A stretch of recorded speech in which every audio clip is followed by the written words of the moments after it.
Before we begin the story, let us know where you're watching from by leaving a comment below. If you enjoy this video, don't forget to like and subscribe. Have a wonderful day. Enjoy the story, everyone. The blood-red Ferrari LaFerrari cut through Fifth Avenue like a golden bullet. Its 950 horsepower roaring in perfect harmony with its driver's fury.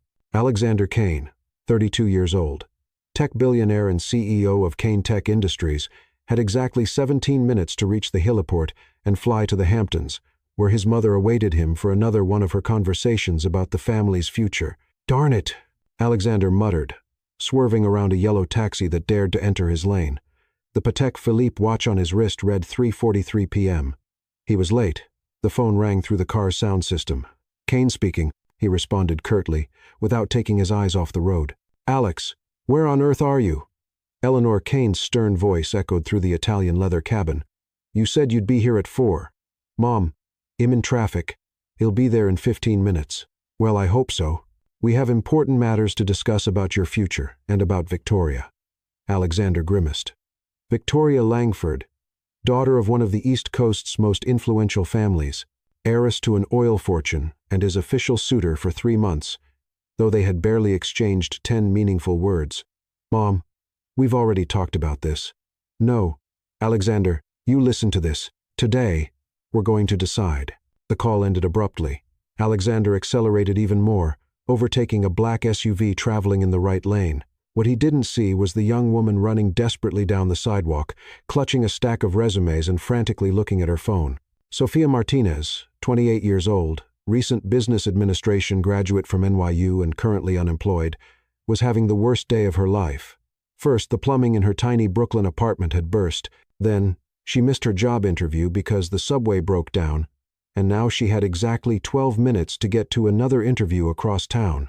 Come on," she murmured, running down the sidewalk in her low-heeled shoes, the only professional ones she owned.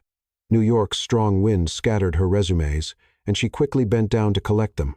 It was at that moment that Alexander Cain, impatient billionaire and reckless driver, met his destiny. The Ferrari brakes screeched, but it wasn't enough. Sophia, who had thrown herself into the street to recover her papers, rolled over the car's hood like an action movie scene, landing on the other side with a dull thud. For 3 seconds, the world stopped. Alexander jumped out of the car, his heart beating like a war drum. The young woman was on the ground, surrounded by white sheets of paper, her eyes closed. "Oh my goodness, are you okay?" he shouted, kneeling beside her. "Someone call an ambulance." Sophia slowly opened her eyes, blinking several times. The first thing she saw was an absurdly handsome man with penetrating green eyes and a suit that cost more than she made in 6 months. "I am fine," she said, trying to sit up. "My resumes? Where are my resumes?" "Your what?" Alexander frowned. "Ma'am, I just hit you with a $500,000 car and you're worried about papers." "Papers?" Sophia stared at him with growing incredulity. "These papers are my chance to get a job and pay my rent, something a rich guy like you obviously doesn't understand." A small crowd had formed around them. Some people were taking photos with their phones, whispering about the Ferrari and speculating about the driver's identity. "Look, let's handle this in a civilized manner," Alexander said, standing up and offering his hand to help her. "I'll pay your medical expenses, any damages. I don't need your charity." Sophia refused his hand and stood up on her own, though she was visibly hurt. "I need my resumes and to get to my interview." "What Alexander looked at his watch.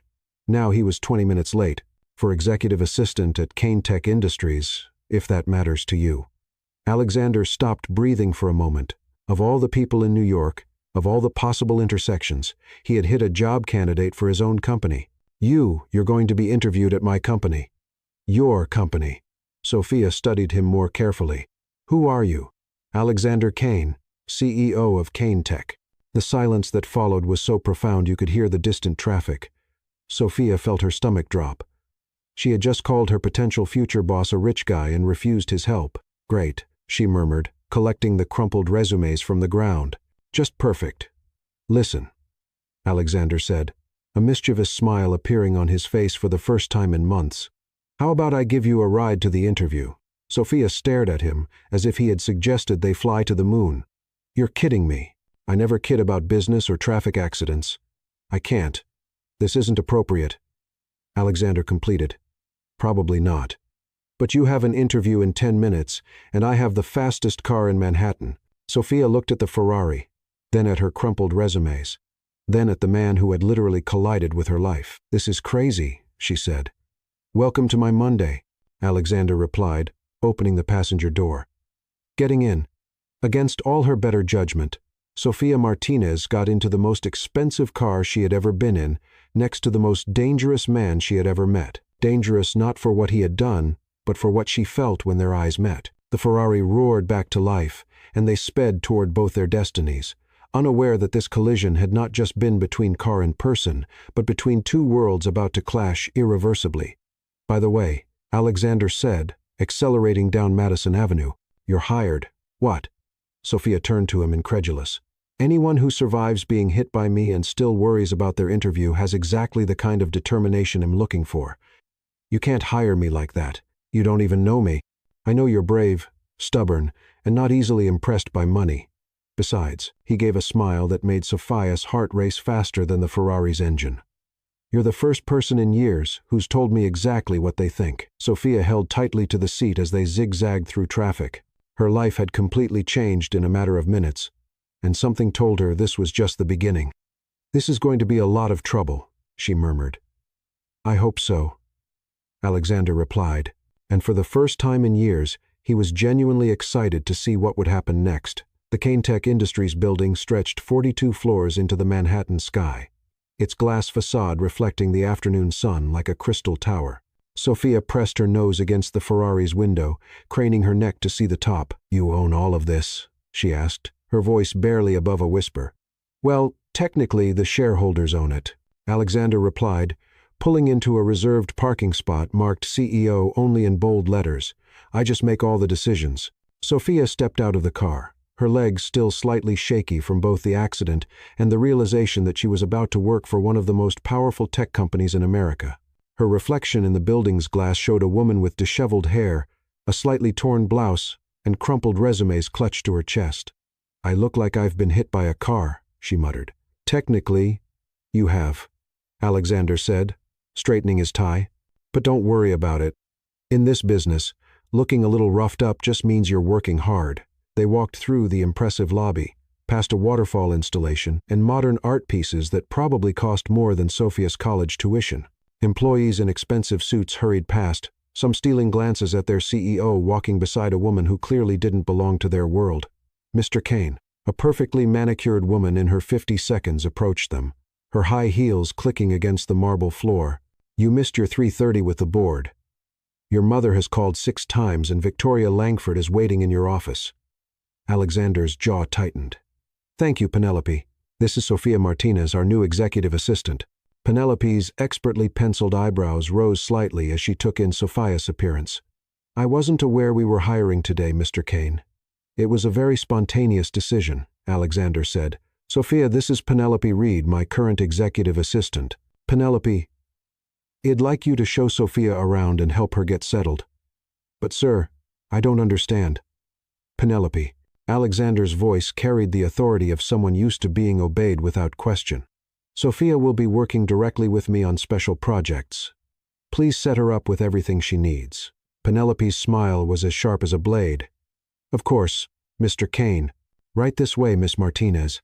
As they walked toward the elevator, Sophia caught Alexander's arm. Wait, she whispered urgently. What exactly am I supposed to do? I don't know anything about your business. You'll figure it out, Alexander said with more confidence than he felt. You're smart, you're determined, and you're not afraid to speak your mind. That's exactly what I need. But Sophia, he turned to face her fully, and she was struck again by how green his eyes were. Trust me, and more importantly, trust yourself. The elevator doors opened, and Penelope stepped inside with the practiced grace of someone who had perfected the art of corporate warfare. Sophia followed, feeling like she was being led to her execution. So, Penelope said as they ascended to the 38th floor, how exactly do you know Mr. Kane? He ran me over with his car, Sophia replied honestly. Penelope's perfect composure cracked for just a moment. I'm sorry. What? About 20 minutes ago on 5th Avenue. Hence, the Sophia gestured to her disheveled appearance. "And he hired you, apparently." Penelope stared at her for a long moment, then let out a sound that might have been a laugh. "Well, that's certainly a first." The elevator opened onto a floor that looked like it had been designed by someone with unlimited budget and a fondness for intimidation. Floor-to-ceiling windows offered a breathtaking view of Manhattan, while sleek furniture and state-of-the-art technology created an atmosphere of power and success. "Your desk," Penelope said, pointing to a workstation that was bigger than Sophia's entire apartment. Computer, phone, access cards, and she opened a drawer, revealing an expense account card for business purchases only, of course. Sophia picked up the card, noting her name was already embossed on it. "How is this possible? I was hired 15 minutes ago." "Mr. Kane is very efficient when he wants something," Penelope replied cryptically. "Now, let me show you the coffee machine. It's German, costs more than a small car, and makes the best espresso in Manhattan. You'll need to know how Mr. Kane likes his coffee, which is black, no sugar, and strong enough to wake the dead. He goes through about 6 cups a day, more during stressful periods." Sophia was frantically trying to take mental notes when a commotion erupted from the direction of Alexander's office. A woman's voice, cultured and sharp, cut through the air. "Alexander Kane, you cannot keep avoiding me." "That would be Miss Langford," Penelope said with the tone of someone announcing an incoming natural disaster. Through the glass walls of Alexander's office, Sophia could see a tall, elegant blonde woman in a designer dress that probably cost more than Sophia's rent. She was gesturing dramatically while Alexander stood behind his desk, looking like he'd rather be anywhere else. "Should we do something?" Sophia asked. "Oh no, dear. We never interfere with Mr. Kane's personal life. Well, not directly anyway." Victoria Langford's voice rose higher. "Our families have been planning this engagement for months. You can't just pretend it's not happening." "Engagement," Sophia's voice squeaked. "Oh yes," Penelope said, clearly enjoying the drama. "It's all been arranged. Very traditional, very proper, very miserable," Sophia suggested. Penelope's smile was genuine for the first time since they'd met. "I was going to say advantageous, but your word works too." Alexander's office door flew open, and Victoria stormed out, her heels clicking like gunshots against the floor. She paused when she saw Sophia, taking in her appearance with the kind of look usually reserved for something unpleasant found on the bottom of a shoe. "And who might you be?" Victoria's voice could have frozen champagne. "Sophia Martinez, new executive assistant," Sophia replied, trying to sound more confident than she felt. "How interesting." Victoria's smile was all teeth and no warmth. "Alexander does seem to be making quite a few spontaneous decisions lately." With that, she swept toward the elevator, leaving behind a trail of expensive perfume and barely concealed hostility. Alexander emerged from his office, loosening his tie and looking like he'd just survived a battlefield. "Penelope, please cancel all my appointments for the rest of the day. And Sophia," he paused, studying her face, "could I see you in my office?" Sophia's stomach dropped. "Am I fired already?" "Not yet," Alexander said with a tired smile. "But the day is young." Penelope watched them go, a thoughtful expression on her face. In 30 years of working for powerful men, she'd learned to read the signs. And everything about Alexander Kane's behavior today screamed that Sophia Martinez was about to turn his carefully ordered world completely upside down. "This," Penelope murmured to herself, "is going to be very interesting indeed." Inside his office, Alexander closed the door and turned to Sophia.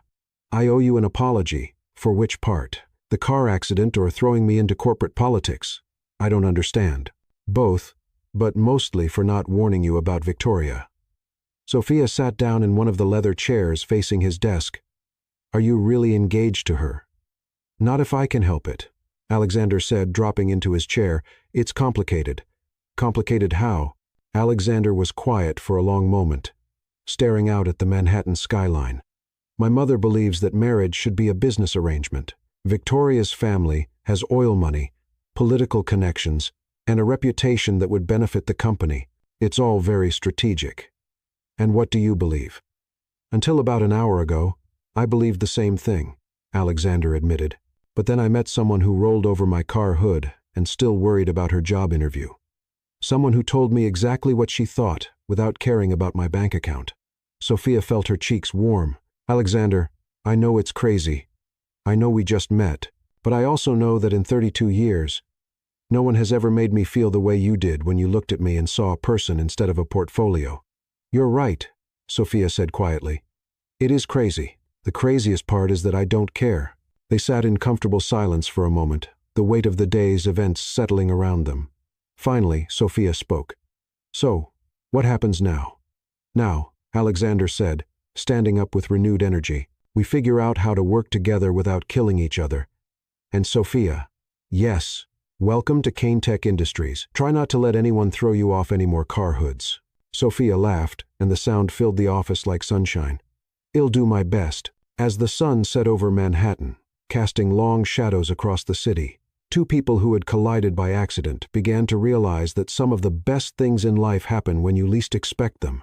But neither of them noticed Penelope watching through the glass wall or the calculating look in her eyes as she picked up her phone to make a very important call. Sophia Martinez had never been one to back down from a challenge, but as she stared at her reflection in the ladies' room mirror at 6:47 a.m., she wondered if she'd finally bitten off more than she could chew. Her first official day at Kane Tech Industries was about to begin, and she felt like a fraud in her hastily purchased business attire, a black blazer and matching skirt that had consumed most of her savings, but still looked budget compared to what everyone else wore in this gleaming tower of capitalism. You can do this, she whispered to her reflection, adjusting the blazer for the 10th time. You survived being hit by a Ferrari and hired by a billionaire in the same afternoon. How hard can corporate America be? As it turned out, very hard. The elevator doors opened on the 38th floor to reveal Penelope Reed already at her desk, looking impossibly put together in a cream-colored suit that probably cost more than Sophia's monthly rent. Her silver hair was swept into a perfect chignon, and she was typing with the precision of a concert pianist. Good morning, Sophia, Penelope said without looking up from her computer. You're early. That's good. Mr. Kane will be in by 7:30, and he expects his coffee ready and his schedule reviewed before he arrives. Right, Sophia said, setting down her purse at her new desk. Coffee, black, no sugar, strong enough to wake the dead. Exactly. Penelope finally looked up, and Sophia caught something that might have been approval in her eyes. But first, we need to talk. Penelope stood and walked to the massive windows overlooking Manhattan, gesturing for Sophia to follow. The city spread out below them like a glittering circuit board, early morning traffic already beginning to snake through the urban canyons. In 30 years of working in this business, Penelope began, her voice pitched low enough that no one else could hear. I've learned that survival depends on understanding the rules, not the ones they write in employee handbooks, but the real rules, such as rule number 1. Everyone is watching everyone else all the time. Rule number 2. Information is currency, and secrets are the most valuable commodity in this building. Rule number 3. Alexander Kane is a good man, but he's been raised to see relationships as transactions. Sophia frowned. Why are you telling me this? Penelope turned to study her with sharp blue eyes. Because yesterday I watched you walk into this company with nothing but determination and honesty, and I saw something I haven't seen in this place for a very long time, which is someone who might actually be good for him. Before Sophia could respond, the elevator chimed, and Alexander stepped out, looking every inch the billionaire CEO in a perfectly tailored charcoal suit. His dark hair was still slightly damp from his morning shower, and he carried himself with the confident stride of someone who owned the world, or at least a significant portion of it. Morning, Penelope. Sophia. His eyes lingered on Sophia for just a moment longer than professionally necessary. Coffee coming right up, Sophia said, grateful for something concrete to do. She made her way to the German coffee machine, which looked more like a piece of modern art than a kitchen appliance. Following Penelope's whispered instructions from the day before, she managed to produce a cup of coffee that smelled like liquid motivation. Perfect, Alexander said after taking a sip. Penelope, what's my schedule look like? Board meeting at 9, followed by the quarterly review with the department heads. Lunch with the investors from Tokyo at 12:30, and Penelope paused meaningfully. Dinner with the Langford family at 7. Alexander's jaw tightened almost imperceptibly. Right. The dinner. Your mother called to confirm. Penelope continued. She wanted to remind you that this is an important evening for the family's future. My mother has very specific ideas about the future, Alexander said dryly. Sophia, I'd like you to sit in on the board meeting this morning. Take notes, observe, learn how we operate. Me, Sophia's voice squeaked slightly. In a board meeting, I don't know anything about. You know how to listen, how to think, and how to ask good questions. That's more than most people bring to these meetings. Penelope raised an eyebrow. Alexander, are you sure that's wise? The board members might find it irregular. The board members find my choice of lunch irregular, Alexander replied. They'll survive Sophia's presence. Besides, she needs to understand how this company works if she's going to be effective. 2 hours later, Sophia found herself sitting at a conference table that could have hosted a small United Nations meeting, surrounded by men and women whose combined net worth probably exceeded the GDP of several small countries. Shed filled 3 pages with notes she wasn't sure she understood. But Shed also noticed several things that clearly escaped the attention of the board members. The third quarter projections look solid, said Robert Harrington, a man in his 60 seconds whose silver hair and expensive watch screamed old money. But I'm concerned about our expansion into the Southeast Asian markets. The concerns are noted, Robert, Alexander replied, but our research indicates significant opportunities in that region. Research conducted by whom? Asked Vanessa Whitmore, a sharp-faced woman who seemed to view every comment as a personal challenge. Our traditional consulting firms, or are we relying on newer, less proven sources? Sophia watched the subtle power plays around the table, the way certain board members aligned themselves with others, how information was shared or withheld based on unspoken alliances. It reminded her of the dynamics in her college group projects, except with billions of dollars at stake. Actually, Sophia said, then immediately regretted speaking when everyone turned to look at her. I'm sorry, I didn't mean to interrupt. No, please, Alexander said, leaning forward with interest. What were you going to say? Sophia took a deep breath. I was just thinking about the Southeast Asian expansion. Have you considered partnering with local companies instead of trying to establish independent operations? From what I've read, many American companies struggle in those markets because they don't understand the cultural nuances, but local partnerships could provide that knowledge while reducing initial investment risks. The silence that followed felt like it lasted for an hour, though it was probably only 10 seconds. Then Robert Harrington started laughing. Well, I'll be damned, he said. The girl makes sense.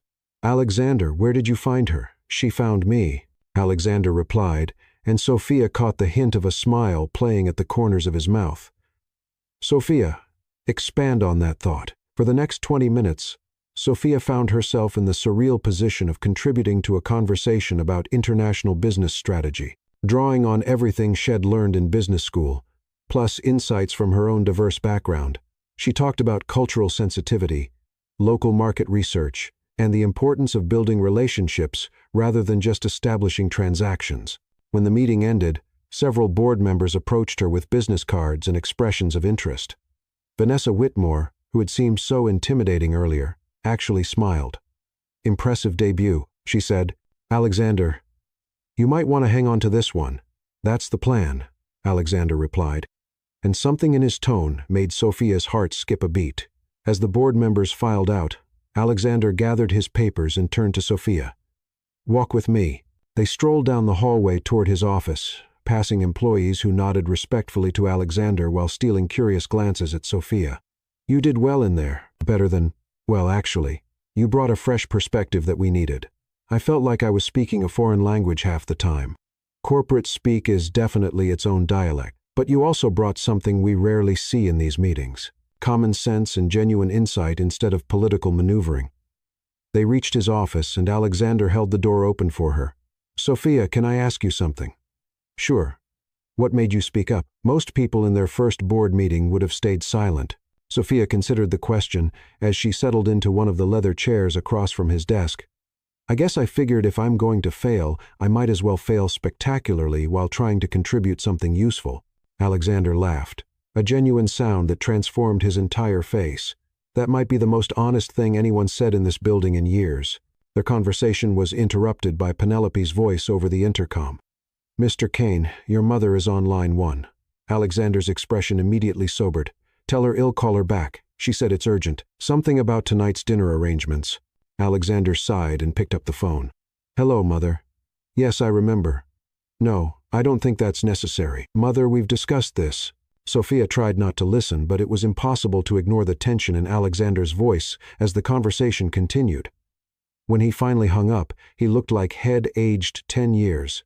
"Everything okay?" Sophia asked. "My mother has decided that tonight's dinner with the Langfords should include an announcement," Alexander said, rubbing his temples. "Apparently, she and Victoria's mother have been planning an engagement announcement for the society pages." "An announcement? But you're not actually engaged." "No. But try explaining that to two women who've been planning this alliance since Victoria and I were in prep school." Sophia felt a strange twist in her stomach at the mention of Victoria's name. "What are you going to do?" "I have no idea," Alexander admitted. "For the first time in my adult life, I genuinely have no idea what to do." They sat in comfortable silence for a moment, both lost in thought. Finally, Sophia spoke. "Can I make a suggestion? Please, tell the truth." Alexander looked at her as if Shed suggested he juggle fire. "The truth. Radical concept, I know. But what if you just told your mother and the Langfords that you're not ready for marriage, that you want to focus on the company or travel or find yourself or whatever excuse feels most comfortable?" "Sophia, you don't understand the pressure." "You're right, I don't," Sophia interrupted gently. "I grew up in a family where we barely had enough money to worry about social expectations. But I do understand what it feels like to live someone else's version of your life instead of your own." Alexander stared at her for a long moment. "How did you get so wise?" "Student loans and determination," Sophia replied with a smile. "Plus, sometimes it's easier to see solutions when you're looking at a problem from the outside." Before Alexander could respond, Penelope appeared in the doorway. "I'm sorry to interrupt, but Victoria Langford is here to see you. She says it's about tonight's dinner." Sophia stood immediately. "I should go." "No," Alexander said firmly. "Stay, please. I might need a witness to whatever's about to happen." Victoria entered the office like she was walking onto a red carpet, dressed in a pale pink designer dress that probably cost more than Sophia's car.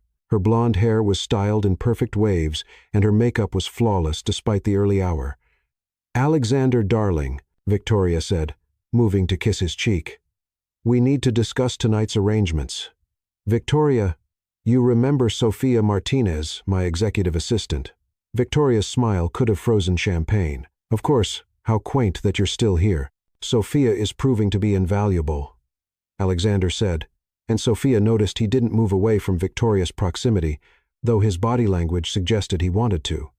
"I'm sure she is," Victoria replied in a tone that suggested she was sure of no such thing. "Alexander, Mother and I have been discussing the announcement tonight, and we've decided." "We've decided." Alexander's voice carried a dangerous edge that Sophia had never heard before. "Well, our mothers have decided, really. The engagement should be announced at the beginning of dinner, before the champagne toast. I've already spoken to the Times about running the announcement in Sunday's society section." Sophia watched Alexander's face carefully and saw something flash in his eyes.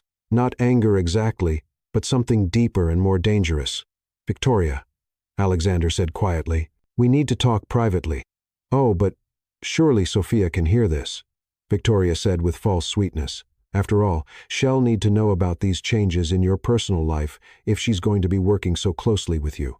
The tension in the room was thick enough to cut with a knife. Sophia started to stand again, but Alexander's voice stopped her. "Sophia, please stay." He turned to Victoria. "And Victoria, let me be very clear about something. There will be no engagement announcement tonight because there is no engagement." Victoria's perfect composure cracked slightly. "Alexander, you can't be serious. Our families have been planning. We haven't been planning anything. You and I have barely had a real conversation in the 3 months since this arrangement began. That's what the engagement period is for," Victoria replied, though her voice was less certain now. "To get to know each other better. Victoria, you're a lovely person and you deserve someone who's genuinely excited to marry you. That person isn't me." The silence that followed was deafening. Victoria looked from Alexander to Sophia and back again, and Sophia saw the exact moment when understanding dawned in her eyes. "I see," Victoria said quietly, "and I suppose this sudden change of heart has nothing to do with your new assistant. This has everything to do with me realizing that I want to make my own choices about my life," Alexander replied. "Choices based on what I want, not what's expected of me. Victoria stood gracefully, smoothing down her dress. Well, this is certainly an interesting development. I wonder what your mother will say. I'll deal with my mother. Oh, I'm sure you will. Victoria picked up her purse and walked toward the door, pausing to look back at Sophia. Enjoy your new position, Miss Martinez. I have a feeling it's going to be more challenging than you anticipated. After Victoria left, Alexander slumped back in his chair and loosened his tie. Well, that went better than expected. Better? Sophia stared at him. You just broke up with your fiancée. She was never really my fiancée. She was my mother's business arrangement. Alexander looked at Sophia with an expression she couldn't quite read. Sophia, I need to ask you something, and I need you to be completely honest with me. Okay, do you think I'm making a terrible mistake? Sophia considered the question carefully. I think you're making a brave choice. Scary, maybe. Complicated, definitely, but not terrible. Even though I've known you for exactly 26 hours, especially because you've known me for exactly 26 hours, Sophia replied. Sometimes the most important decisions we make are the ones that don't make sense on paper. Alexander smiled, and Sophia felt that familiar flutter in her chest.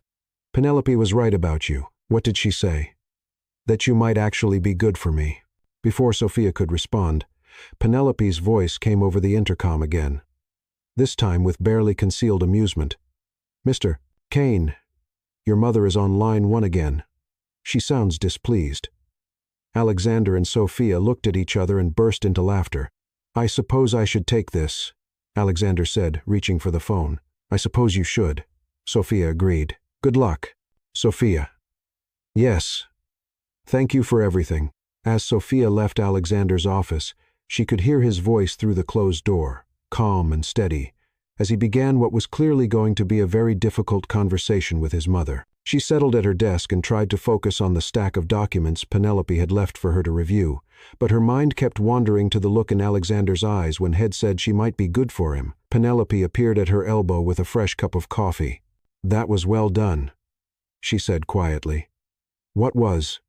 Giving him the courage to choose himself over expectations. Penelope paused. But you should know that Eleanor Kane doesn't lose gracefully. And neither does Victoria Langford. Sophia looked up from her papers. Is that a warning?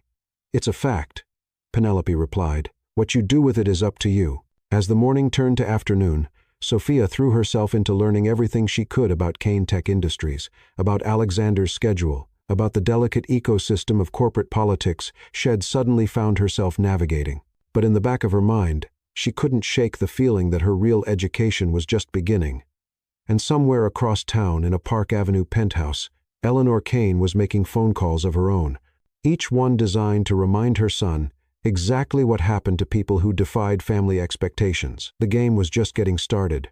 The phone call with Eleanor Kane had lasted exactly 47 minutes, and by the end of it, Alexander felt like he'd been through a corporate restructuring, a hostile takeover, and a natural disaster all at once. His mother's voice still echoed in his ears as he sat in his office at 8:30 that evening, watching the Manhattan skyline glitter with a million lights while Sophia worked quietly at her desk outside. You're making the biggest mistake of your life, Alexander, Eleanor had said, her voice carrying the kind of ice that could freeze champagne mid-pour. The Langford alliance isn't just about marriage. It's about securing Kane Tech's future for the next generation. Without their political connections and oil investments, we're vulnerable to every market fluctuation, every regulatory change, every competitor with deeper pockets. Mother, we've built this company on innovation, not on arranged marriages, Alexander had replied, though he could feel his resolve wavering under the weight of her disappointment. Innovation doesn't protect you from government investigations, Alexander. Innovation doesn't guarantee favorable trade agreements. Victoria Langford's father sits on 3 congressional committees and has the Treasury Secretary's personal phone number. That's not romance, that's business sense.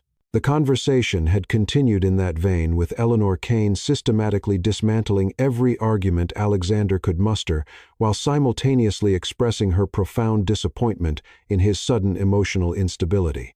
Shed hung up with a promise to drive down from the Hamptons the next morning to discuss the situation properly, which in Eleanor Kane's vocabulary meant with lawyers, financial advisors, and enough social pressure to crack granite.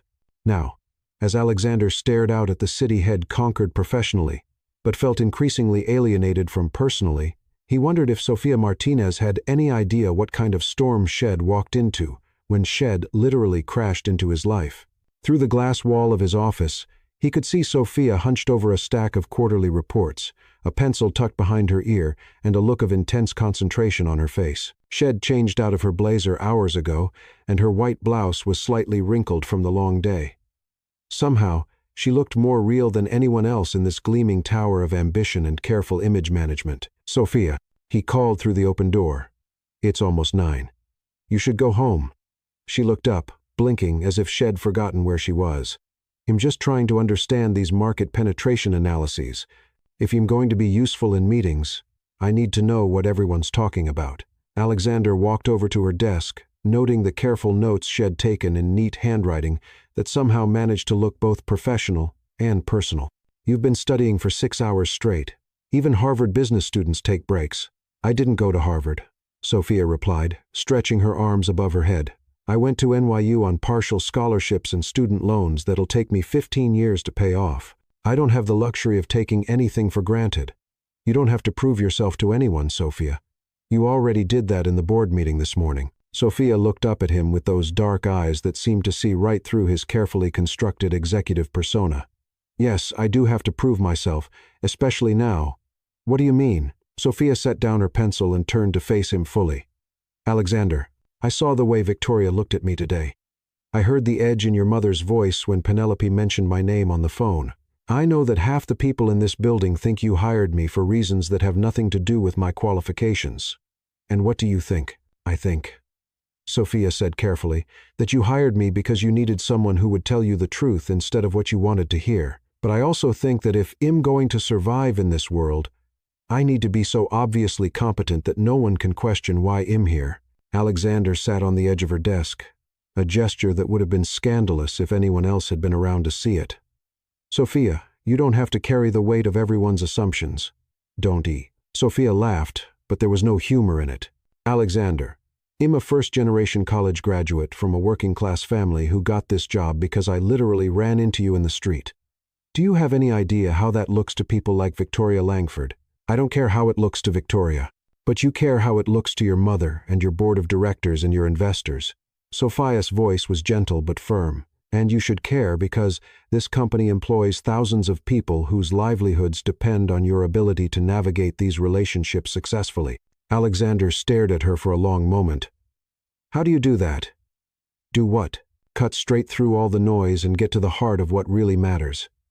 Sofia smiled, and the expression transformed her entire face. "Practice and desperation. When you grow up with parents who work 3 jobs between them just to keep the lights on, you learn to focus on what's actually important versus what just feels important." "Tell me about them," Alexander said, surprising himself. "Your parents," Sofia's expression softened. "My dad, Javier, came here from Mexico when he was 17. He worked construction during the day and took English classes at night. My mom, Rosa, was born in Brooklyn, but her parents were from Dominican Republic. She's a nurse at Bellevue, has been for 22 years. They must be proud of you." "They are, but they're also worried." Sofia picked up her pencil again, turning it over in her hands. "They've seen what happens when people from our neighborhood try to move into worlds they weren't born into. Sometimes it works out. More often it doesn't. And what do you think?" "I think," Sofia said slowly, "that I'd rather try and fail than spend the rest of my life wondering what might have been." Before Alexander could respond, the elevator chimed, and both of them turned to see Penelope stepping out, followed by 2 people who definitely hadn't been invited.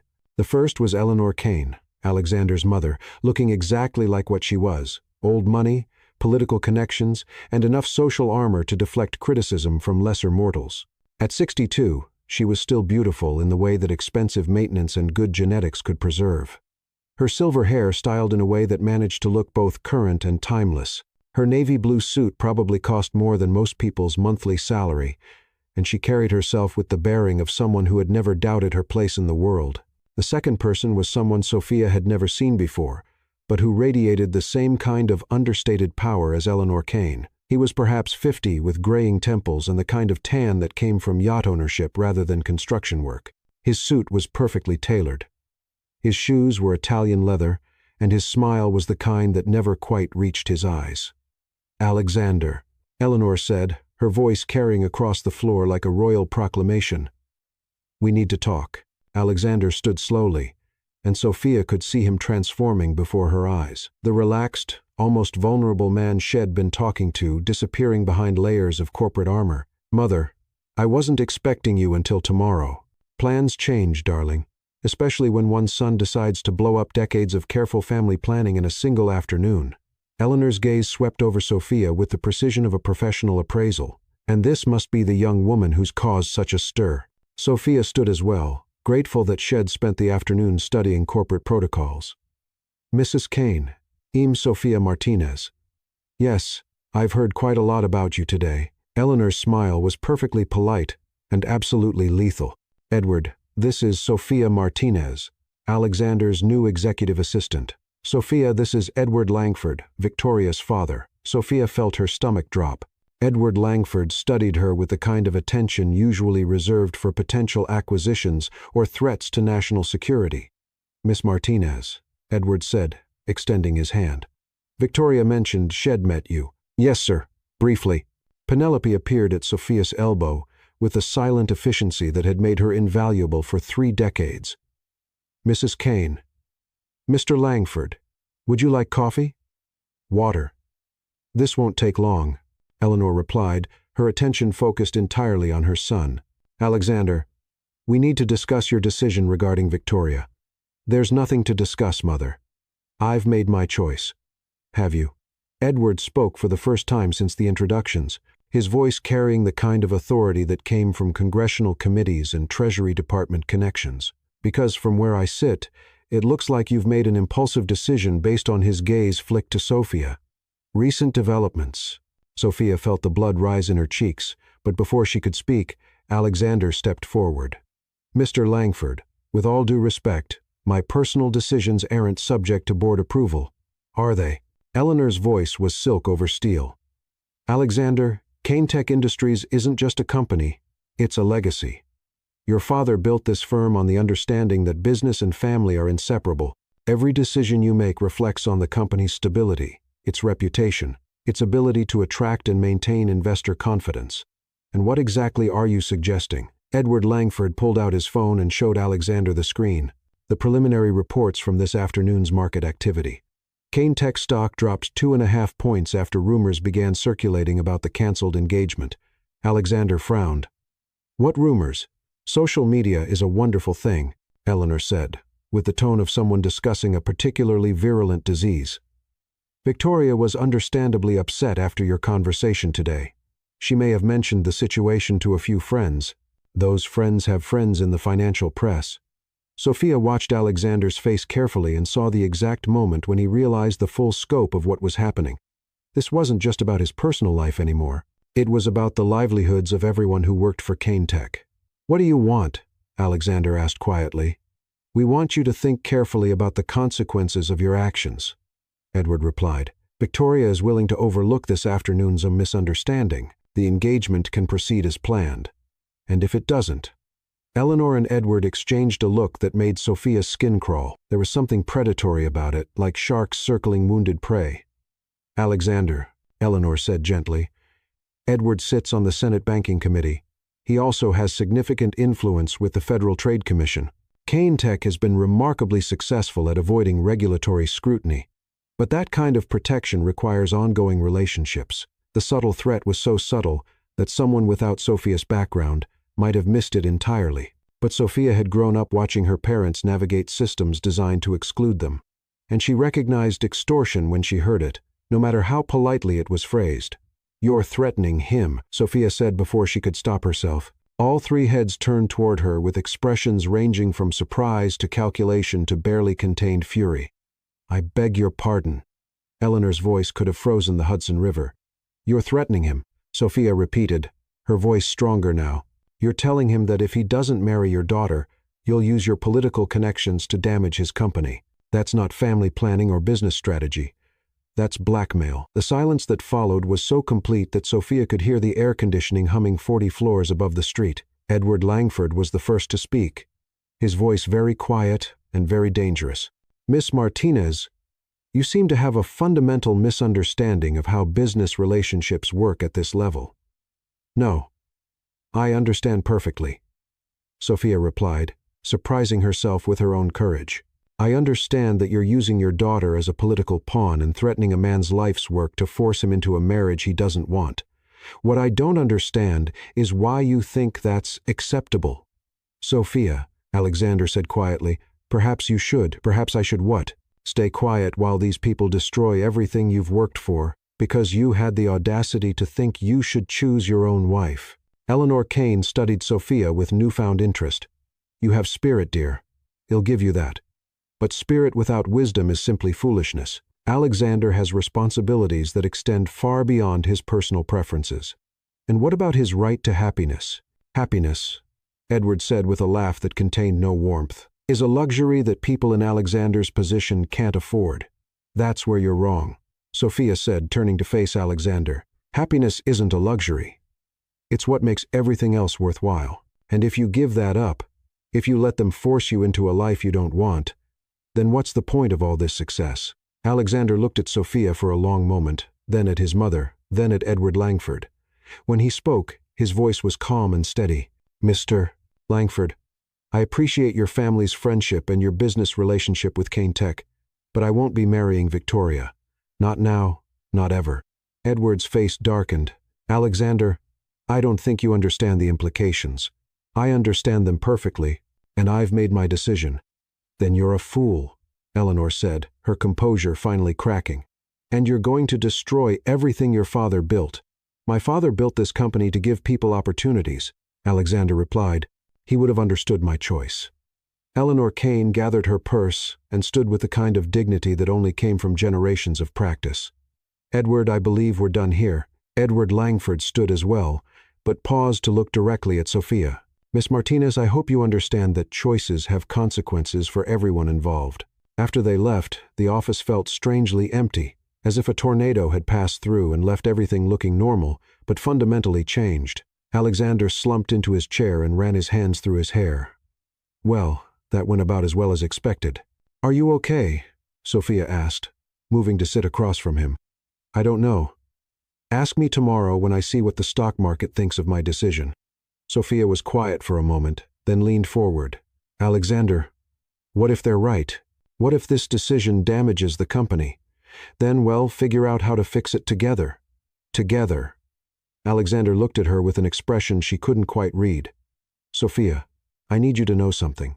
Everything that just happened, the threats, the pressure, the implications for the company, none of that is your fault.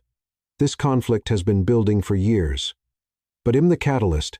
No, you're the reason I finally had the courage to stand up for what I believe in. Sophia felt tears pricking at her eyes. Alexander, I've put you in an impossible position. You've shown me that some positions are worth fighting for. Before Sophia could respond, Penelope appeared in the doorway with 2 cups of coffee and a look of grim satisfaction. I take it the meeting didn't go as Mrs. Kane expected, she asked. Not exactly, Alexander replied. Penelope, I'm going to need you to schedule a meeting with our legal team tomorrow morning and our PR department and probably our head of security. Expecting trouble, Alexander looked at Sophia, then back at Penelope.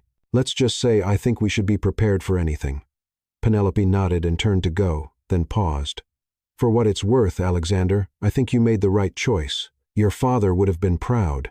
After Penelope left, Alexander and Sophia sat in comfortable silence for several minutes, both processing the events of the last hour.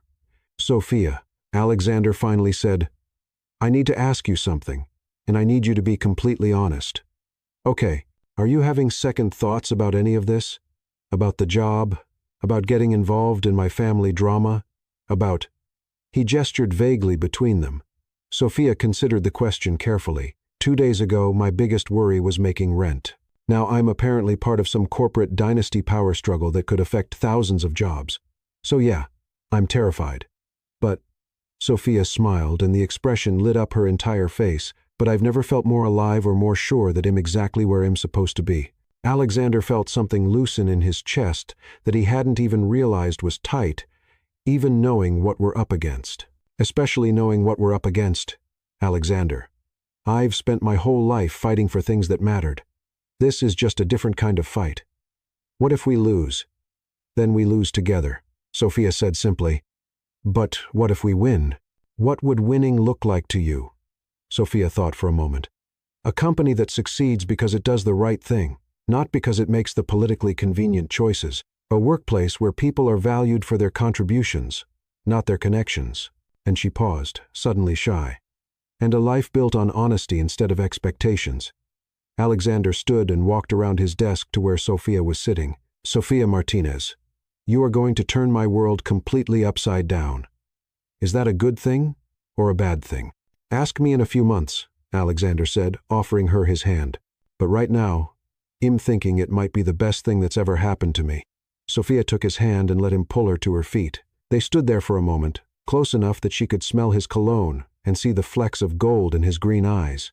Alexander, yes, your mother is going to try to destroy me. Probably, Edward Langford is going to use every political connection he has to damage Kane Tech, almost certainly, and Victoria is going to make my life as difficult as possible, without question. Sophia grinned. Good thing I like a challenge. Alexander laughed, a sound of pure joy that echoed through the empty office. Sophia Martinez, I think you might be the bravest person I've ever met. Or the craziest. In my experience, they're usually the same thing. As they gathered their things and prepared to leave the office, neither of them noticed the figure watching from the building across the street or the telephoto lens capturing their every interaction. In the game they'd chosen to play, information was power, and someone was making sure they had plenty of both. The war for Alexander Kane's future had officially begun, and Sophia Martinez had just painted a very large target on her back. But as she walked out of Kane Tech Industries that night, her hand brushing against Alexander's as they waited for the elevator, she couldn't bring herself to regret a single moment of the collision that had brought them together. Some fights, she was learning, were worth the risk. Sophia Martinez had never imagined that her morning routine would include checking financial news websites before brushing her teeth, but that had become her reality over the past 3 weeks since the confrontation with Eleanor Kane and Edward Langford. As she sat in her tiny Brooklyn apartment at 5:47 a.m., laptop balanced on her knees and coffee growing cold on the nightstand, she scrolled through the latest headlines with a mixture of dread and determination. Kane Tech stock continues volatile trading amid leadership questions. Read the Wall Street Journal headline. Below that, Forbes had published an analysis piece titled, When Personal Choices Affect Corporate Performance, a case study in modern business leadership. And there, buried in the business section of the New York Times, was a particularly vicious opinion piece that made Sophia's stomach clench. The Rise and Fall of Alexander Kane, How One Woman Destroyed a Business Dynasty. The article, written by someone with obvious access to insider information, painted Sophia as a calculating opportunist who had manipulated her way into Alexander's life for financial gain. It detailed her working-class background with the kind of specificity that could only come from professional investigation, described her student loans as evidence of desperation, and suggested that her rapid promotion within Kane Tech was evidence of unethical behavior on both her part and Alexander's. What made it worse was how close some of it came to her own fears. Late at night when she couldn't sleep, Sophia sometimes wondered if she really was in over her head, if she was causing more harm than good, if Alexander would be better off without the complications Shed brought into his carefully ordered world. But then she remembered the look in his eyes when he talked about finally making his own choices, the way his entire demeanor changed when he was allowed to be himself instead of the perfect corporate air his mother had designed. She remembered his laugh, his genuine curiosity about her background, the way he listened to her ideas, not because he was being polite, but because he genuinely valued her perspective. Her phone buzzed with a text from Alexander. Don't read the Times opinion piece. It's garbage, written by people who don't know you. Sophia smiled despite herself and typed back, Too late, but thanks for the warning. Penelope's making extra strong coffee this morning. You'll need it for what we're facing today. Sophia's smile faded as she remembered what was scheduled for this particular Friday, the quarterly shareholders meeting, where Alexander would have to face not just the board of directors, but hundreds of investors who had watched Kane Tech's stock price fluctuate wildly over the past month. It would be the first public forum where he'd have to address the speculation about his personal life and its impact on the company, and Sophia would be there sitting in the front row, probably generating more headlines just by existing. She closed the laptop, showered quickly, and dressed in her most conservative business suit, a charcoal gray ensemble that Penelope had helped her select during a shopping trip that had felt more like military tactical planning.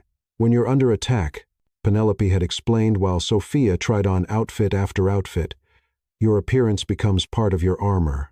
Every detail matters." The subway ride into Manhattan gave Sophia time to review her notes for the meeting. Over the past 3 weeks, she had thrown herself into understanding every aspect of Caintek's business with an intensity that impressed even Alexander. She could now discuss market penetration strategies, regulatory compliance issues, and competitive analysis with the kind of fluency that would have amazed her professors at NYU. But more than that, she had become an integral part of Alexander's daily operations. She attended his meetings, contributed to strategic planning sessions, and had developed a reputation for asking the kinds of questions that cut through corporate speak to get to the heart of real issues. Several department heads had started coming to her directly when they needed to present difficult information to Alexander, knowing that she would help them frame it in a way that was both honest and constructive. The relationship between them had deepened too, though they had been careful to maintain professional boundaries in the office. There had been late dinners while working on quarterly reports, conversations that stretched far beyond business topics, moments when their hands touched while reaching for the same document and neither pulled away immediately. The attraction was obvious to anyone who cared to look, but they had both agreed without explicitly discussing it that timing was everything, and this was not the time for romantic complications. When Sophia arrived at Caintek that morning, she found the building surrounded by news vans and reporters. Security guards were checking IDs more carefully than usual, and there was a tension in the air that reminded Sophia of her neighborhood during particularly bad storms. Everyone moving quickly, heads down, trying to get to safety before the worst hit. Penelope was waiting for her at the elevator with a grim expression and an extra-large coffee. "How are you holding up, dear, like a boxer in the 12th round?" Sophia replied, accepting the coffee gratefully. "Still standing, but not sure how much more I can take." "Today is going to be rough," Penelope warned as they rode up to the 38th floor. "The shareholders are angry about the stock volatility. The board is nervous about the regulatory threats. And Alexander," she paused. "Alexander is trying to hold everything together while his family systematically undermines him." "What do you mean?" Penelope handed Sophia a folder. "Eleanor Kane has been busy. She's convinced 3 board members to call for a vote of no confidence if Alexander doesn't resolve his personal situation by the end of the month. She's also been spreading rumors about his stability and judgment to anyone who will listen."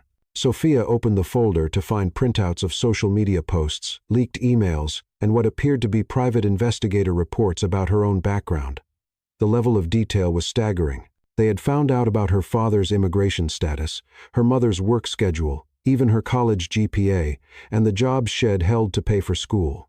"How is this legal?" Sophia asked, flipping through page after page of her own life laid bare.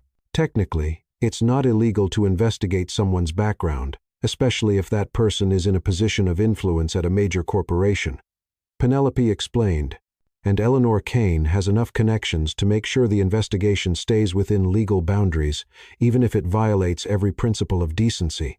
"Penelope, maybe I should just quit if my being here is causing this much damage to the company." "Sophia Martinez, don't you dare." Penelope's voice was sharp enough to cut glass. "Do you know what I've seen in 30 years of working for powerful men? I've seen them make decisions based on fear, greed, political expediency, and ego. You know what I've never seen until you walked into this building.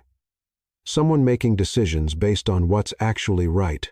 Before Sophia could respond, Alexander emerged from his office, looking like a man preparing for battle. His suit was immaculate, his hair perfectly styled, but Sophia could see the tension in his shoulders and the shadows under his eyes that suggested he hadn't slept much either. "Good morning," he said, his voice carefully neutral. "Are you ready for this?" "As ready as someone can be for public humiliation," Sophia replied with a smile that she hoped looked more confident than she felt. Alexander's expression softened. "Sophia, you don't have to be there today. You could work from home, avoid the media circus.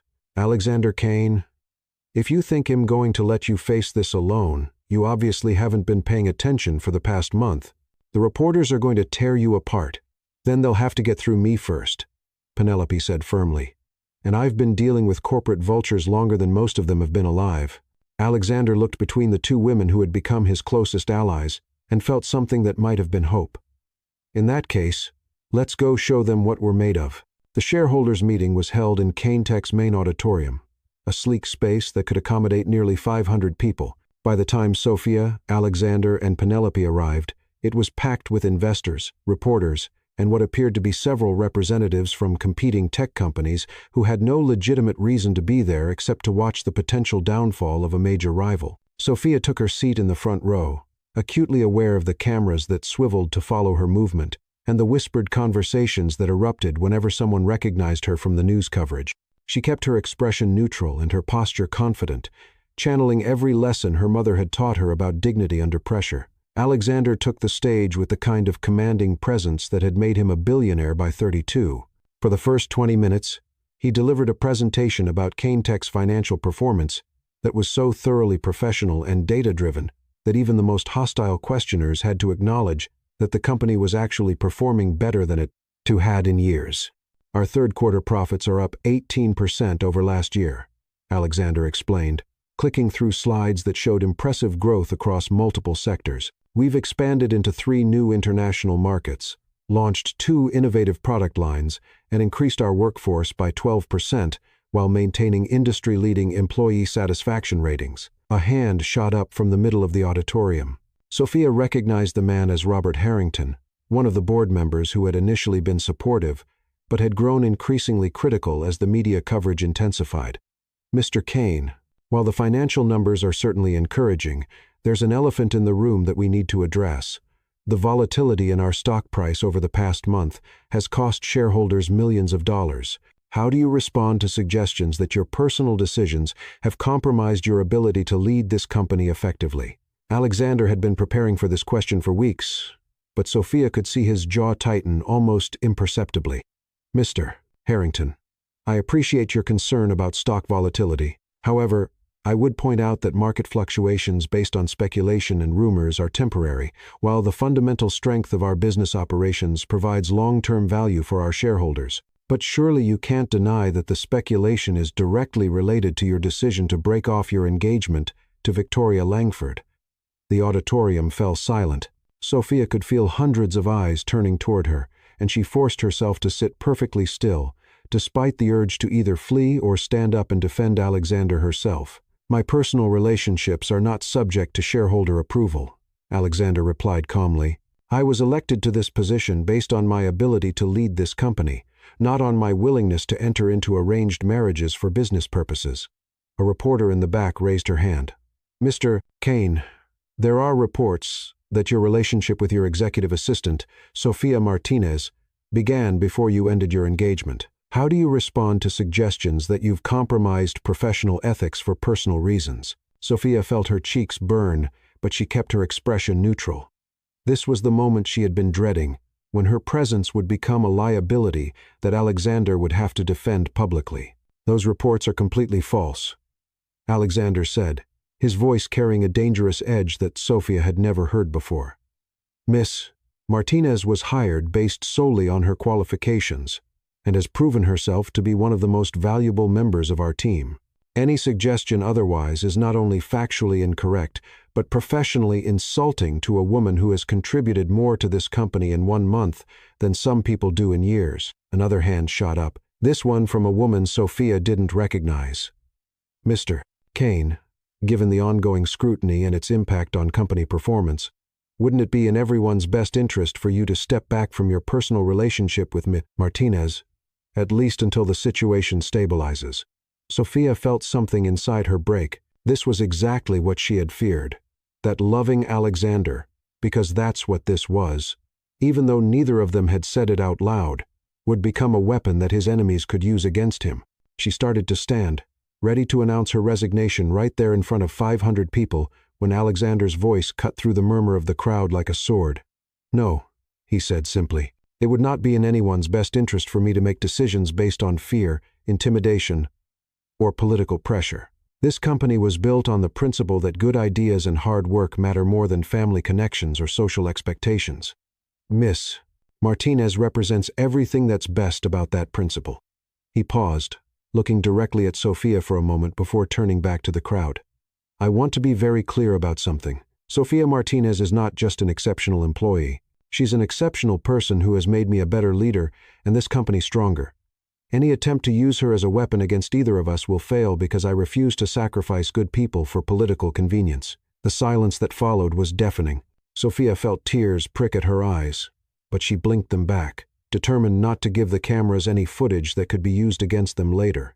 Then, from somewhere in the middle of the auditorium, a voice called out, "Question for Miss Martinez."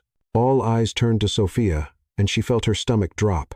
This wasn't part of the plan. Shareholders' meetings were supposed to be between company leadership and investors, not opportunities to put employees on trial. Alexander stepped forward. "Miss Martinez is not a company officer and is not required to answer questions in this forum." "Ill answer," Sophia said, standing up before she could lose her courage. If they wanted to make her part of this fight, then she was going to fight back. The auditorium fell silent again. As Sophia walked to the front of the room, Alexander stepped aside to give her access to the microphone, and she could see both pride and concern in his eyes. "Thank you," Sophia said, her voice carrying clearly through the sound system. "I know many of you have questions about my background, my qualifications, and my relationship with Mr. Callahan. So, let me be completely transparent."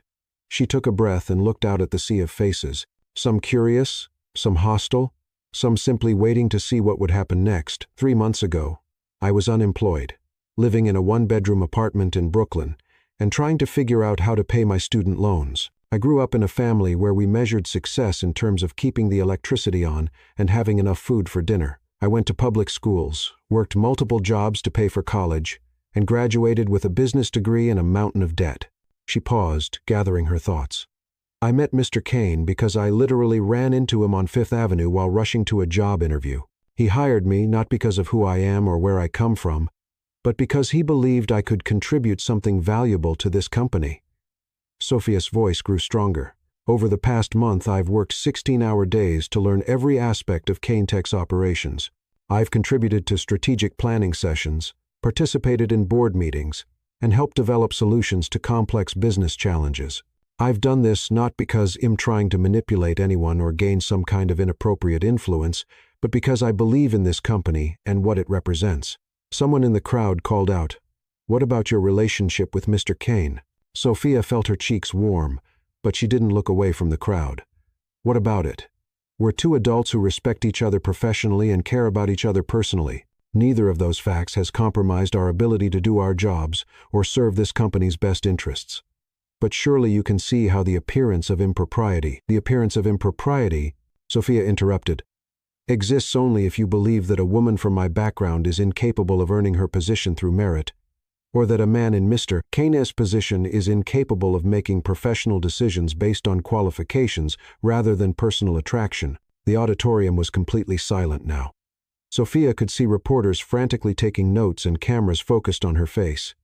"I understand that many of you are concerned about stock volatility and media attention," Sophia continued. "But I would ask you to consider this. Would you rather have a leader who makes decisions based on what's right, or one who makes decisions based on what's convenient? Would you rather invest in a company that values innovation and merit, or one that perpetuates old boy networks and arranged marriages for business purposes?" She looked directly at Robert Harrington. "Mr. Harrington, you asked about the cost of speculation to shareholders. I would argue that the real cost would be if this company compromised its values to appease people who prefer business deals to authentic leadership." Sophia turned back to the full auditorium. "I know that my presence here has created complications. I know that some of you would prefer if I simply disappeared to make your lives easier. But I also know that the best companies are built by people who are willing to fight for what's right, even when it's difficult." She paused, looking out at the crowd one more time. "I'm not going anywhere. This company deserves leaders who choose courage over convenience, and I'm honored to work alongside someone who embodies that principle every day." Sophia stepped back from the microphone and returned to her seat, her heart pounding so hard she was sure everyone in the auditorium could hear it. The silence stretched for what felt like hours before someone in the back started clapping. The applause spread slowly at first, then more rapidly until roughly half the auditorium was clapping. It wasn't universal approval.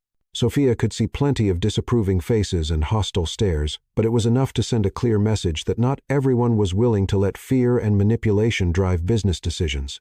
Alexander stepped back to the microphone, and Sophia could see something in his expression that she had never seen before. Not just admiration or attraction, but something deeper and more profound. "Thank you, Miss Martinez," he said formally, though his eyes conveyed much more than his words. "That concludes our presentation today. We'll be happy to answer any additional questions about company operations through our normal investor relations channels." As the meeting broke up, Sophia found herself surrounded by a mix of reporters, investors, and Kane Tech employees. Some of the attention was hostile, but much of it was supportive. People who introduced themselves as small shareholders, employees from other departments, even a few board members who quietly expressed their approval of her speech.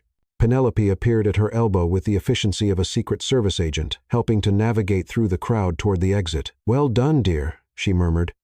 "That was either very brave or very stupid. Probably both," Sophia replied, still feeling shaky from the adrenaline. They made it to the elevator bank before Alexander caught up with them, having been delayed by a cluster of board members who wanted to discuss the implications of the morning's events. "Sophia," he said as the elevator doors closed, "that was possibly career suicide. Incredible," Alexander finished. "I've never seen anyone handle hostile questioning like that." "I had good motivation," Sophia said, looking directly at him. "Someone recently taught me that some fights are worth the risk." Penelope cleared her throat. "If I might interrupt this moment of mutual admiration, we need to discuss strategy for the rest of the day. The phones are going to be ringing non-stop. The media is going to want follow-up interviews, and I suspect Eleanor Kane is going to have some very strong opinions about this morning's events." As if summoned by her name, Alexander's phone rang. The caller ID showed Eleanor Kane. "Should I answer it?" Alexander asked. "Might as well get it over with," Sophia said. "She's going to be furious regardless of when you talk to her." Alexander answered the phone, putting it on speaker so they could all hear. "Alexander." Eleanor's voice was ice-cold fury. "What exactly did you think you were accomplishing this morning?" "Good afternoon, Mother. I thought I was running a shareholders meeting." "You thought you were running a publicity stunt for your little girlfriend.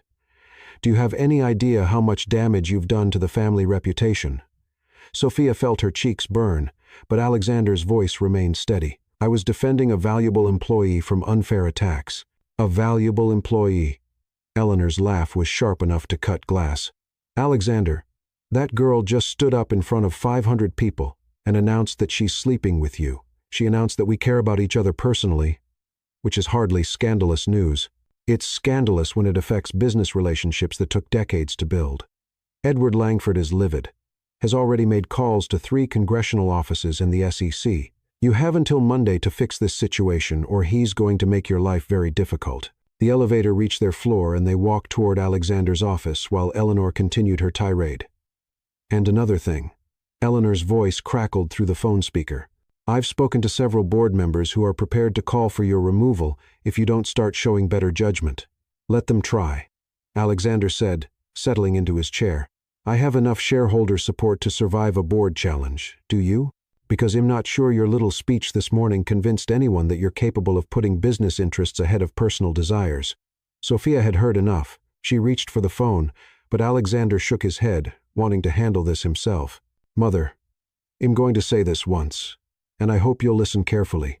I'm not going to sacrifice my integrity or Sophia's career to appease people who think business should be conducted like 18th century arranged marriages.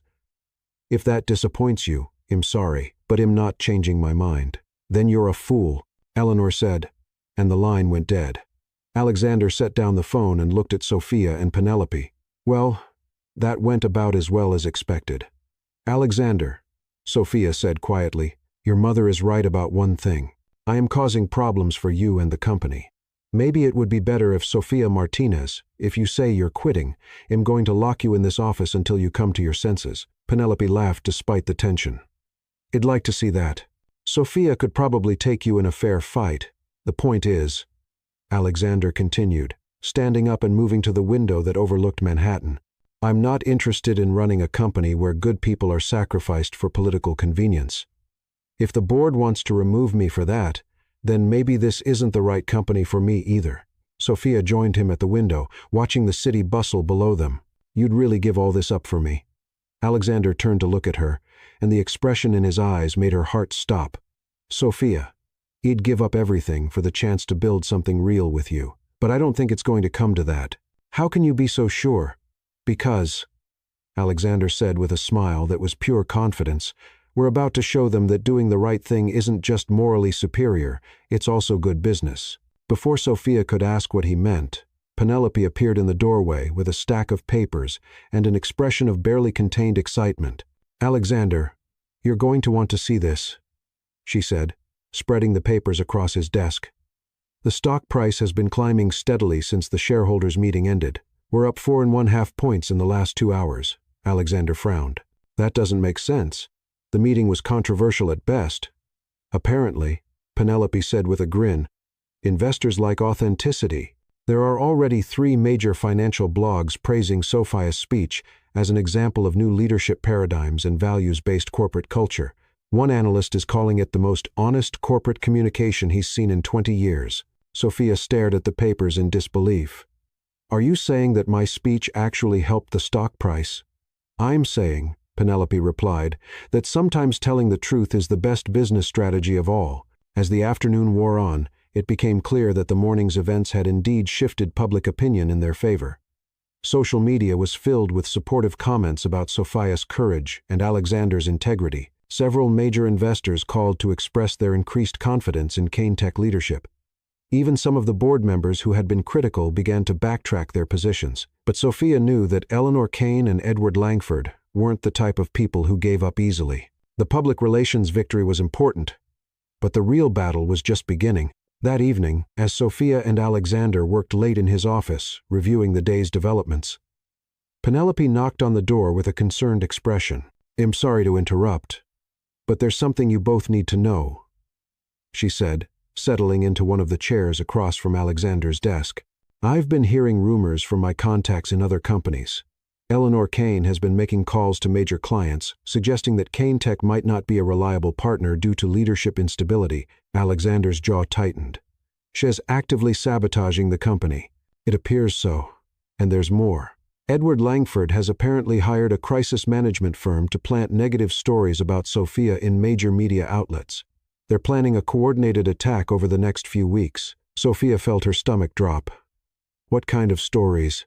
The usual character assassination tactics, questions about your qualifications, implications about your motivations, perhaps some manufactured scandals to distract from the real issues. So, what do we do? Alexander asked. Penelope smiled, and there was something almost predatory about the expression. We fight back, but not the way they expect. What do you mean? I mean, Penelope said, pulling out her own folder of papers, that Eleanor Kane and Edward Langford aren't the only ones with powerful connections, and they're about to learn that underestimating Sophia Martinez was their first mistake. As Sophia looked at the determination in both Alexander's and Penelope's eyes, she realized that what had started as an accidental collision on Fifth Avenue had become something much bigger. Not just a love story, but a fight for the right to define success on their own terms. The war was far from over, but for the first time since it began, Sophia felt like they might actually have a chance to win. The Manhattan skyline glittered like a circuit board against the pre-dawn darkness. As Sophia Martinez stood on the balcony of Alexander's penthouse apartment, a cup of coffee warming her hands and a sense of anticipation thrumming through her veins. It had been 6 weeks since the shareholders' meeting that had changed everything, and today marked the culmination of the most intense period of her life. In the weeks following her public speech, Sophia had discovered that telling the truth in a corporate boardroom was apparently such a rare occurrence that it had made her something of a media sensation. Business schools were asking her to speak to students about authentic leadership in modern corporations. 3 major publishers had approached her about writing a book on values-based business practices. And most surprisingly, she had been invited to join the board of directors of 2 different nonprofit organizations focused on creating opportunities for first-generation college graduates in the business world. But perhaps the most significant development had been Penelope's revelation about the counteroffensive, as she had taken to calling it with obvious relish.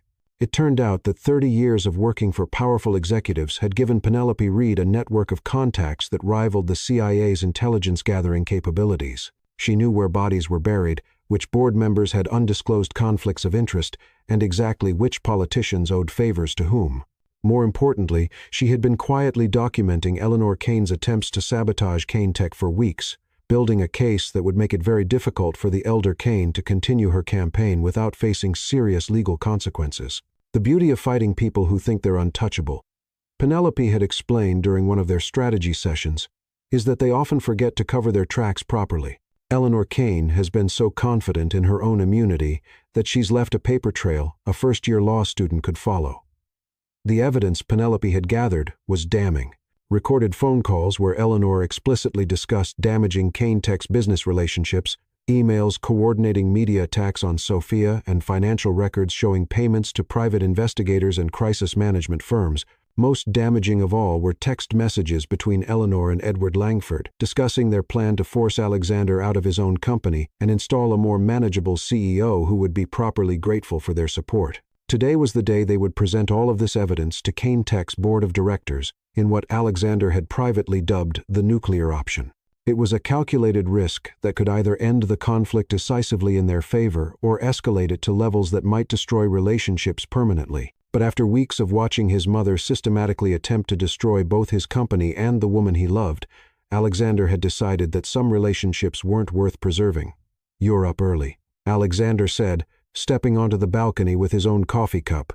Even at 6:00 the morning, he looked perfectly put together, though Sophia had learned to read the subtle signs of stress in the way he held his shoulders and the slight tightness around his eyes.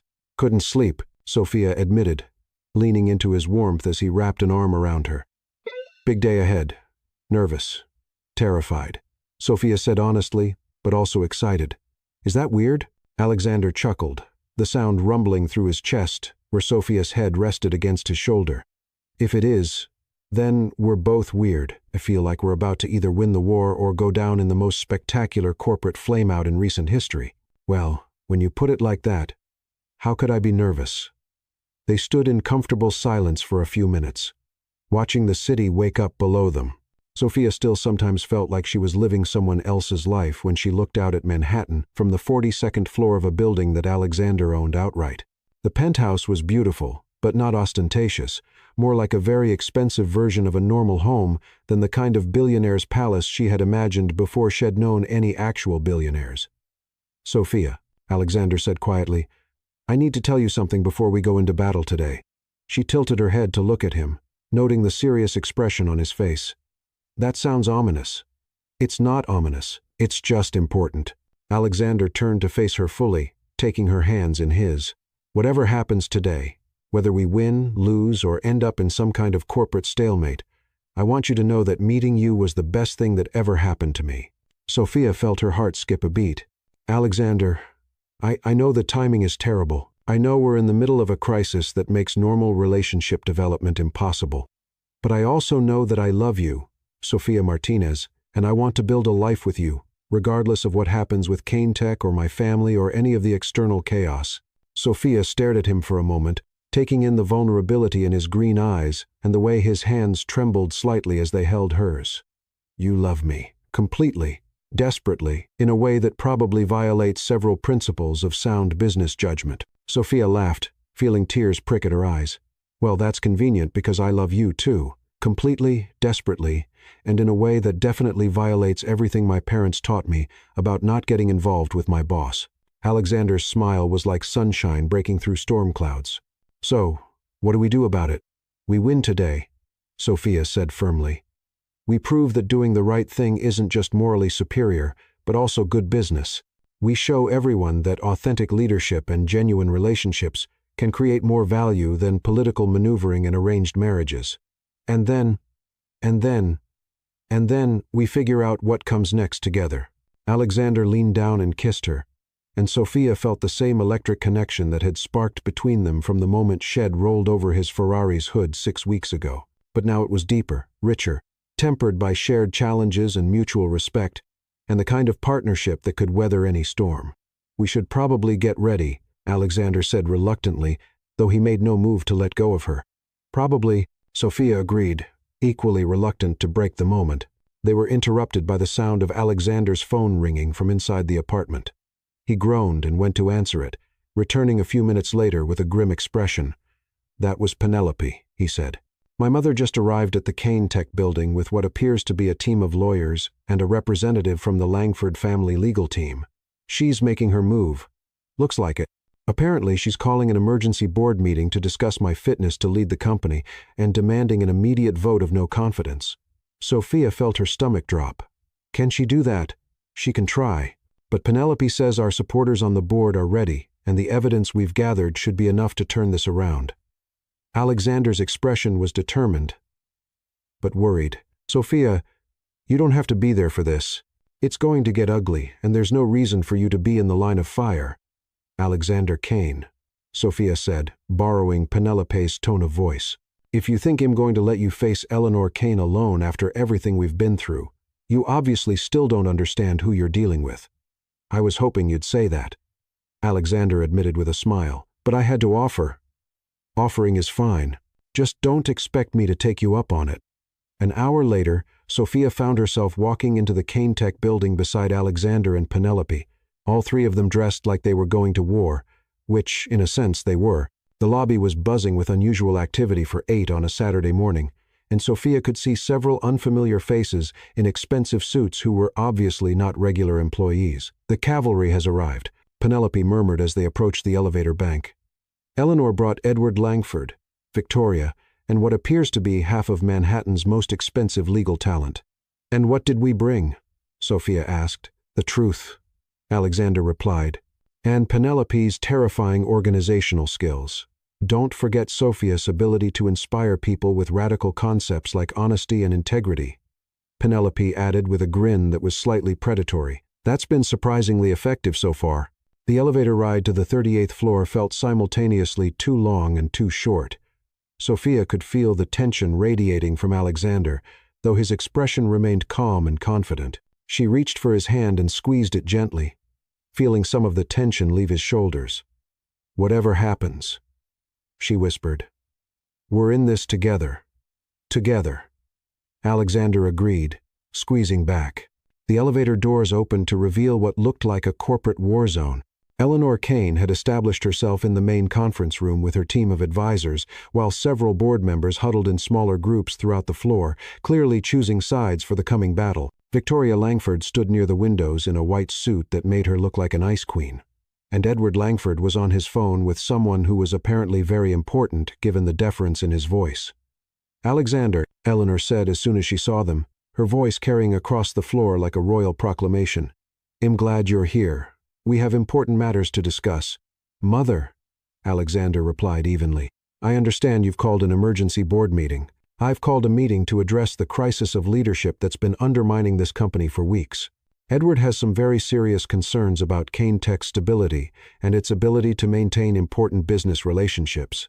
Edward Langford ended his phone call and approached them with the kind of smile that never reached his eyes. Alexander, Sophia, I hope we can resolve this situation in a way that's beneficial for everyone involved. That depends on what you consider beneficial, Alexander replied. What I consider beneficial, Edward said, is a return to responsible leadership and an end to the personal drama that's been damaging Kane Tech's reputation and stock performance. Sophia felt her temper rise at the implication that she was merely personal drama, but she forced herself to remain calm. This was exactly the kind of reaction they were hoping for, an emotional outburst that could be used as evidence of her unfitness for a corporate environment. I'm curious, Mr. Langford, Sophia said with perfect professionalism, how exactly you measure the damage to Kane Tech's reputation, because the financial metrics I've seen suggest that the company is performing better than it has in years. Edward's smile tightened slightly. Financial performance is important, Miss Martinez, but it's not the only measure of corporate health. Investor confidence, regulatory relationships, political stability, all of these factors contribute to long-term success. And all of these factors have been deliberately undermined by people who are more interested in personal vendettas than business success. Penelope said, appearing at Sophia's elbow with a stack of folders that everyone recognized as evidence of some kind. Eleanor's eyes narrowed as she focused on Penelope. I don't believe anyone asked for your opinion, Penelope. Actually, said a voice from behind them. I did. Everyone turned to see Vanessa Whitmore, one of the most respected board members and a woman whose opinion carried significant weight in corporate circles. She was accompanied by Robert Harrington and 2 other board members who had been wavering in their support. Vanessa, Eleanor said, clearly not pleased by this development. I wasn't aware you were planning to attend this meeting. When someone calls an emergency board meeting to question the leadership of a CEO whose company has increased profits by 18% in the last quarter, I make it my business to attend," Vanessa replied coolly, "especially when that same CEO has demonstrated more integrity and strategic thinking than I've seen in 20 years of corporate governance. I think," Alexander said quietly, "that we should move this discussion to the boardroom where it can be conducted properly." 20 minutes later, the Kane Tech Board of Directors was assembled around the massive conference table that had hosted countless strategic decisions over the years. Sophia sat in a chair along the wall, technically present as Alexander's executive assistant, but actually there as moral support and potential witness to whatever was about to unfold. Eleanor Kane stood at the head of the table like a prosecutor addressing a jury. "Ladies and gentlemen, we're here today because Kane Tech Industries faces a crisis of leadership that threatens everything we've built over the past decade. My son has allowed personal relationships to compromise his judgment, damage important business alliances, and create unnecessary volatility in our stock price." She gestured toward Sophia without looking at her directly. "The situation with Miss Martinez has become a distraction that we can no longer afford. Edward Langford has made it clear that continuing regulatory protection and political support depend on a return to stable, responsible leadership." Edward nodded gravely. "I've spent considerable political capital over the years ensuring that Kane Tech enjoys favorable treatment from regulatory agencies and congressional committees. That protection is contingent on confidence in the company's leadership and its commitment to maintaining important relationships. In other words," Alexander said quietly, "you're threatening to use your political connections to damage the company if I don't marry your daughter. I'm offering to continue protecting the company if you demonstrate better judgment about priorities," Edward replied smoothly. Vanessa Whitmore leaned forward. "Mr. Langford, are you seriously suggesting that a CEO's personal relationships should be subject to political approval? I'm suggesting that CEOs of major corporations have responsibilities that extend beyond their personal preferences, and I'm suggesting," Penelope said, standing up with her stack of folders, "that this entire conversation is based on a fundamental misunderstanding of who's been threatening whom." Eleanor's eyes flashed dangerously. "Penelope, you're out of line." "Am I?" Penelope moved to the presentation screen at the front of the room and connected her laptop because I have some very interesting documentation that suggests otherwise. What followed was the most methodical destruction of a reputation that Sophia had ever witnessed. Penelope presented phone recordings, email chains, financial transactions, and text messages that painted a clear picture of Eleanor Kane and Edward Langford systematically attempting to damage Kane Tech's business relationships, manipulate media coverage, and force Alexander into an unwanted marriage through economic coercion. The evidence was overwhelming and undeniable. Eleanor's face grew paler with each revelation, while Edward Langford's expression shifted from confident to concerned to genuinely alarmed. "Where did you get these recordings?" Eleanor demanded when Penelope played a particularly damning phone conversation in which Eleanor explicitly discussed sabotaging Kane Tech's relationship with a major client. "From people who believe that business should be conducted ethically," Penelope replied calmly. "It's amazing how many executives are willing to document conversations when they're concerned about legal liability." Robert Harrington was studying the financial records Penelope had distributed. "Eleanor, these payments to crisis management firms and private investigators, did you authorize these expenditures from your personal accounts?" "I was protecting the family's interests," Eleanor said defensively, "by sabotaging the family business." Vanessa's voice was sharp with disapproval. "Eleanor, you've been actively working to damage the company your son runs. How is that protecting anyone's interests?"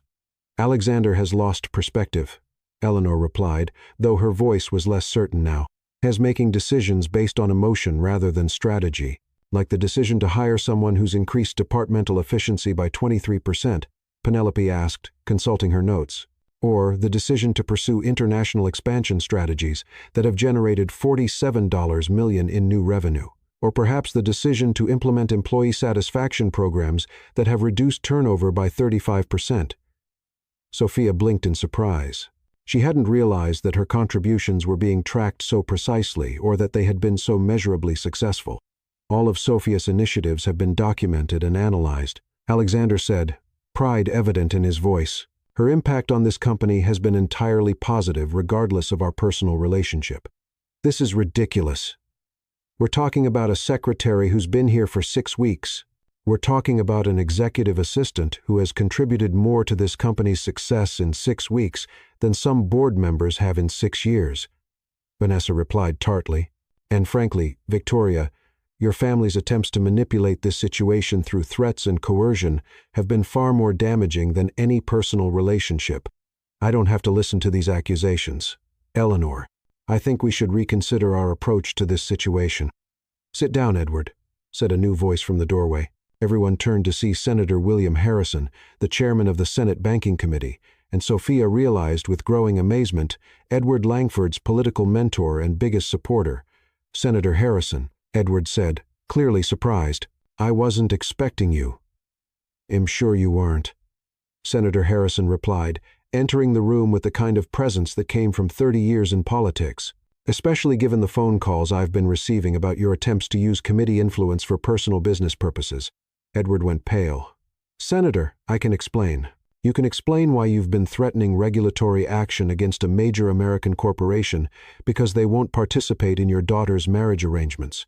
I'd be very interested in that explanation, Edward. Sophia watched the political calculation happening in real time as Edward Langford realized that his threats had backfired spectacularly. Apparently, using congressional influence to force marriages was frowned upon even in Washington. Furthermore, Senator Harrison continued, I've reviewed Caintech's compliance record and financial performance. This company is exactly the kind of American success story that Congress should be supporting, not threatening. He turned to Alexander with a slight smile. Mr. Cain, I apologize for any confusion about regulatory relationships. Caintech's status is based entirely on your company's merit, not on your personal decisions. Eleanor Cain appeared to age 10 years in 10 seconds as she realized that her master plan had not only failed, but had actually strengthened the very relationship she had been trying to destroy. Alexander, she said quietly, perhaps we should discuss this privately. No, Mother, Alexander replied firmly. We've been discussing this privately for weeks, and it's led to nothing but manipulation and threats. This ends today. He stood and addressed the board directly. Ladies and gentlemen, I want to be completely clear about my position. Sophia Martinez is not just a valuable employee, she's the woman I love and intend to marry. Anyone who has a problem with that can discuss it with me directly, but I won't tolerate attempts to damage her reputation or threaten this company's success. The silence that followed was broken by Vanessa Whitmore's slow clap. Well said, Alexander, and for the record, I move that we formally commend both you and Miss Martinez for your contributions to Caintech's continued success. Seconded, said Robert Harrington, who had apparently been completely won over by Penelope's presentation. All in favor? Vanessa asked. Every hand in the room went up except for Eleanor's and Victoria's. Even Edward Langford, apparently realizing which way the political wind was blowing, voted in favor. As the meeting broke up, Eleanor Cain gathered her papers with as much dignity as she could muster. She paused at the door to look back at Alexander and Sophia. I hope you know what you're doing, Alexander, she said quietly. For the first time in my life, Mother, I do, Alexander replied. After everyone else had left, Alexander, Sophia, and Penelope found themselves alone in the boardroom, surrounded by the evidence of their victory and the debris of the most intense corporate battle any of them had ever experienced. So, Sophia said, breaking the silence, that went well. Alexander laughed, a sound of pure relief and joy. Sophia Martinez, you have a gift for understatement. It's one of my many talents, Sophia replied with a grin. Along with accidentally destroying business dynasties and inspiring boardroom revolts, Penelope was organizing her files with the satisfaction of someone who had just won a particularly challenging chess match. I have to say, in 30 years of corporate warfare, I've never seen anything quite like that. What happens now? Sophia asked. Now, Alexander said, moving to stand beside her. We run a company together without interference from people who think business should be conducted like medieval politics. And, personally, Sophia asked, looking up at him with eyes that sparkled with mischief. Personally, Alexander said, dropping to one knee beside her chair, I was hoping you might consider making our partnership official. Sophia's heart stopped as Alexander reached into his jacket pocket and pulled out a small velvet box. Alexander, you're not Sophia Martinez, Alexander said, opening the box to reveal a ring that was elegant and beautiful, without being ostentatious. "Will you marry me? Not because it's good for business or politically advantageous, or because our families arranged it, but because I love you and can't imagine building a life with anyone else." Sophia stared at the ring, then at Alexander's face, then at Penelope, who was watching with barely contained delight.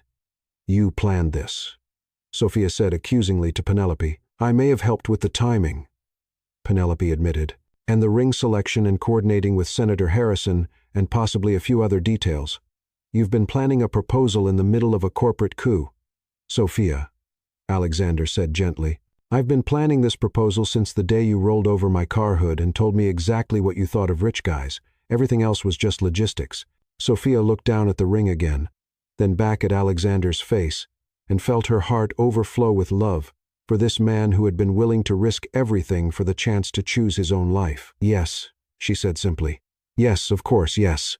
Alexander slipped the ring onto her finger and kissed her while Penelope applauded and took photos with her phone for what she insisted would be important historical documentation. "So what now?"